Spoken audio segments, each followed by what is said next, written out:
Welcome, everyone. I am John Ryan of Sportsmemo.com. This is the NBA Triple Double Show, and I'm joined, as always, by my good friend and pal and professional sports bettor, Ronald Cabang.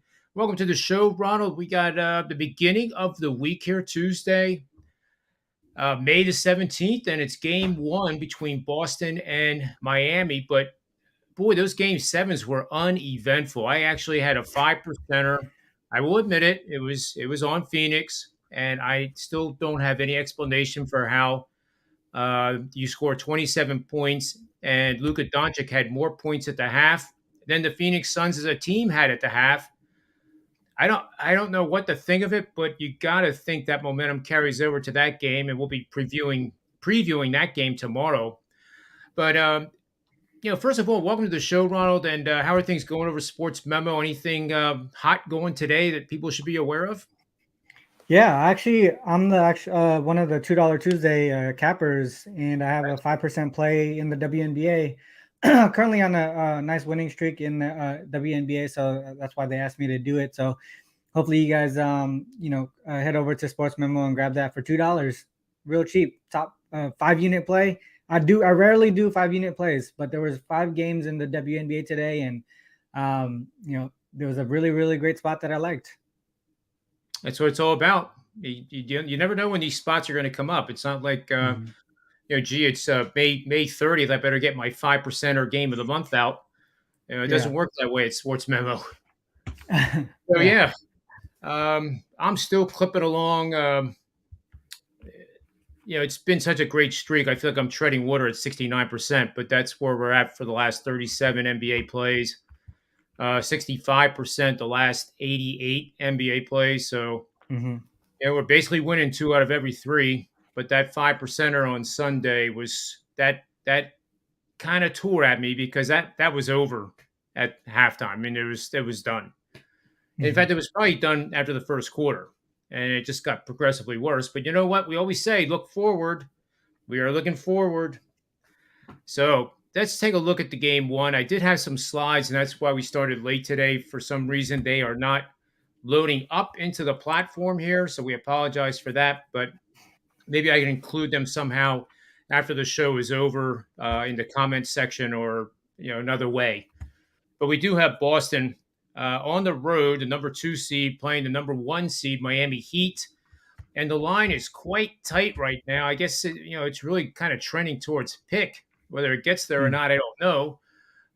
But real quick, I just wanted to mention a couple of things from the database. Like these are how do home favorites do in the NBA Conference Finals? So home favorites in the Conference Finals are 113-55 straight up and 87-81 against the spread, including a 75-88 and 5 push over-under record for 54% winners betting the under in the conference championship series over the last 20 playoff seasons. So that doesn't really give us too much. It does give us a little bit of a lean there, but home teams with a total of 215 or fewer points in the conference championship round are 15-8 straight up, 14-8-1 against the number for 64% winning bets, including 12-11 over-under over the last 5 conference finals. So, I think that initially gives me a lean towards the home team, but I have a much bigger lean to the under in this game one matchup between these two teams. Where are you taking us with your breakdown of this game, Ronald? Yeah, I think that under is a solid look. I mean, obviously, I think even before the lines were mentioned and Boston was going to be the other team in the Eastern Conference Finals, I was already looking at totals possibly hitting under 200. But we're seeing it open at 206.5 down to 204, and I'm seeing actually 203.5 right now. So it continues to go down. So I do agree with the under with you. From a side perspective, I do like the Heat here. They are the more rested team. One thing that I looked at going into in game one of series is how do teams do when they're the more rested team? When one of the series hits game 7 versus another team not hitting game 7, they do well. They're a pretty strong ATS number. I don't have it up with me right now, but I did post it I believe, on my Twitter yesterday. Um, and one thing that I want to note specifically for the Heat, when they're the more rested team, they're actually 18-6 straight up, 15-9 against the spread when they're more rested than their opponents. And with this line being at -2 right now, it's pretty close to a point where, whoever wins the game is probably going to be the team that covers, right? And another thing to add, if they're the more rested team and they have 2 or more days of rest, which they do have more than 2 days of rest here, they're actually 13-1 straight up and 10-4 against the spread in those situations, winning by close to double digits. And a lot of these opponents are playoff contending teams here. So for me in this spot here, I think I'm going to take the more rested team. They're going to be ready to go here, game one at home. With a solid, like one of the best coaches in the league in Spoelstra to prepare them for this matchup. I think Miami takes it for game one at the very least. Yeah, I'm with you on the under. I'm not real sold on. It's hard to bet against Jimmy Butler. Let's face facts. If he wins this championship for the city of Miami, he could easily be one of the all-time Miami Heat great players, up there with LeBron, of course, and Dwayne Wade. So there's a lot on the line for the legacy of this team, certainly. And Spoelstra already has his legacy. He was voted by his peers of the NBA a top 15 greatest coach of all time. So the coaching edge certainly has to go towards him, and in a big way. I mean, obviously his adjustments against the Sixers were flawless. Every single move he made gave them a greater and greater edge. And to get back to that series, Ronald, and I wanted to share this with you and everybody, obviously. You know what that reminded me of, that series? It reminded me of a lot of times where I look at an offensive line in football, and maybe they don't wear that defense down in the first quarter, maybe not even the second quarter, but when we get to the third, and especially the fourth quarter, which was games 5 and 6 in that series, the Sixers were completely done. Physically, mentally, they were shot. And I give a lot of credit to the Miami team for that. I don't think it was necessarily, James Harden, trying to figure out which nightclub he was going to go to for the next week. And I say that tongue in cheek, of course, but these are professional athletes. They don't want to lose. It's silly to think that they just would. I don't really care. I mean, I'm sure there's probably some, but you understand the point I'm trying to make. And I'm just wondering if this is going to be one of those series that the Celtics are going to run into a buzzsaw here. And obviously, the Heat play a lot different than the Bucks do on the defensive end. What do you think about that? I think one thing that I noticed, so obviously the Celtics finished off that series with a bang against the Bucks, right, winning by more than 20 points. One thing that I looked at in that situation too, because their rest is more normal, like a normal schedule, right? Because they only have what, like a 1 day or couple days rest, and the Heat are getting 4 days, 4 or 5 days, so they're getting the extra rest. Like I mentioned, they do well in those positions.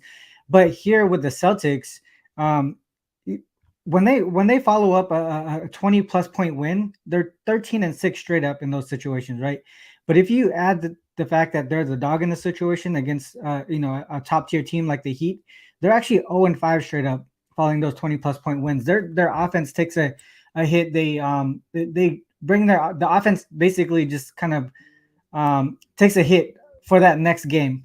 In those 5 games, they played teams like the Hawks, Raptors, and the Bucks twice. So the Heat here are in a situation that the Celtics have seen before, where they're playing a really solid playoff contending team in this spot. And so I think they take a step back. I think this is a letdown spot here for the Celtics, and just a nice spot for the Heat here in the playoffs. I know a lot of people look ahead. This is game 1 of the series. Now, who are we going to see in the finals? Like Diego here with this question, who you got in the finals? For me, as a sports bettor, I kind of take it game by game because I want to see what happens in one game and what are the normal what are the normal adjustments made by these teams and coaches for the following game. So in this spot here in the finals, Eastern Conference Finals, Western Conference Finals, and in the finals, I like to take it game by game, because depending on what happens in the game before, something different might affect what happens in the following game. Yeah, I agree, and I'm a little surprised that the Heat right now. I'm looking at Bet MGM. The Heat to win the finals, to win the championship, are 4 plus 425. I think I don't know. You got a guy named Jimmy Butler on your team. Mhm. I mean, he just seems to be Mr. Playoffs, for lack of a better Yeah. nickname. And plus 425 looks pretty attractive to me. The Celtics are plus Mhm. 200. Of course, the Warriors are plus 150. And I mean, how can you discount the Mavericks and what they've done? Who's to say they Mhm. can't just show up and do the same thing to the Warriors that they did to the Phoenix Suns? I mean, that Yeah. remains to be seen. But I think the two cheap ones are the Heat and the Mavericks here. And then I wanted to quickly just see if you had any leans towards player prop bets. And I don't. A lot of them. A lot of the books don't even have them out yet. But Mhm. we can definitely. I'm looking at BetMGM right here. Um, do you have any initial thoughts on the player props? Not in this game specifically, but more so on the other series, the Dallas and Golden State series. Is, are you okay with me talking about that one? Sure, sure. We Yeah. can repeat it tomorrow a little One. bit too. I Yeah, mean, I'll probably repeat it a little bit tomorrow. But I do like. I want to look at Jalen Brunson a lot in that series. The way that he played in the series against Utah, he kind of dominated the post play against like a smaller point guard, a skinnier point guard, and then when he went against the Suns in the previous series, obviously you have a great defender in Chris Paul. He's more physical. He's a little bit stronger than a guy like Mike Conley, so he didn't get to the points that that he was in this first series. But now that he's going back to play against Golden State against a player like Stephen Curry, who's a little bit skinnier, not as great a post defender from the point guard position. I think he might be someone that we could look to for over props, especially early in the series. Obviously, the focus is going to be on stopping Luka Doncic, and the other ball handler, the guy that is primarily has the ball in his hands, is Jalen Brunson. And I view him as one of the top post point guard players in the league. Another guy is Drew Holiday. You can and but to me, I think this is a matchup. When it gets to this time of the year, the conference playoffs, and Eastern Conference and Western Conference playoffs and the finals, it gets to the point where you really need to take advantage of specific matchups. And I think Brunson has a solid matchup here, especially with Gary Payton, injured as being probably one yeah. of their best defenders, perimeter defenders, and at the guard position. I think Brunson is going to be a really solid look for over points in that series. Yeah, I like that quite a bit. That was a great breakdown there on Brunson. And in this game tonight, Ron, I Al Horford has played sensational basketball, and he is 35 years old. But in this matchup against the Heat's defense, as you and I have talked about for weeks and weeks and weeks, they're most comfortable packing that paint, protecting the rim, double Mhm. teaming guys in the paint and the post for that matter. So I think Horford, even though it sounds like it's such a low number of 13 and a half points and assists, I think he's going to have trouble scoring, and he may be reduced to a 3-point perimeter shooter. So I like the under 13 and a half points and assists, minus 110 over at Bet MGM right now with Al Horford for tonight. So I guess in the summary, what is our best bet for the show? I guess we're not putting words into your mouth, Rob, but I guess we're leaning pretty heavy on the under, Yep. and I think that makes sense. And by the way, the under has trended higher in the conference finals each of the last 6 years. So the average total last year was 218 points. and actually it was higher than that. It was 218 points over the last 5 seasons combined.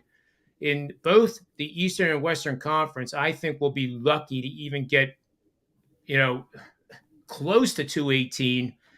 And I wouldn't be surprised if every single game of these two series is 215 and lower. And as you said, we're probably going to see some 199s, especially if this game tonight goes under and they play at Yeah. 190. I'm sure you're going to open at 199 and a half.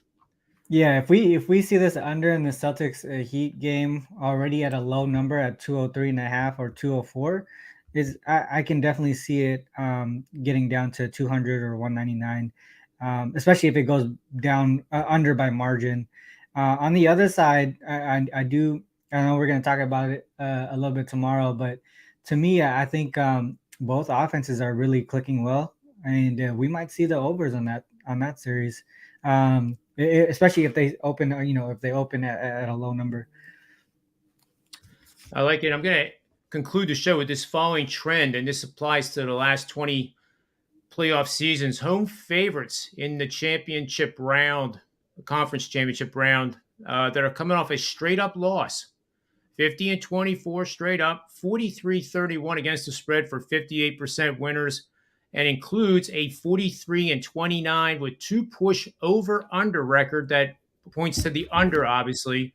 And that's 60% winners on the under, just simply identifying a team that is a home favorite currently and coming off a straight up loss in the championship round.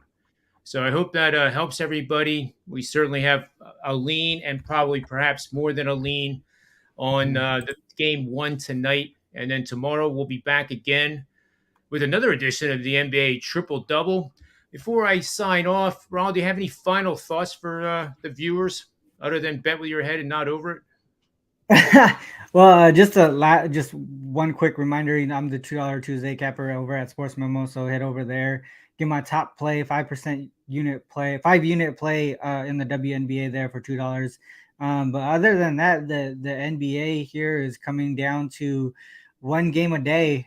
So we're having to really focus in on specific spots here. You guys just remember, even though there's one game a day, if you don't see anything that you like, you don't have to bet the game. It's not something you want to just lose your money on just because you want to bet. Just make smart decisions, guys.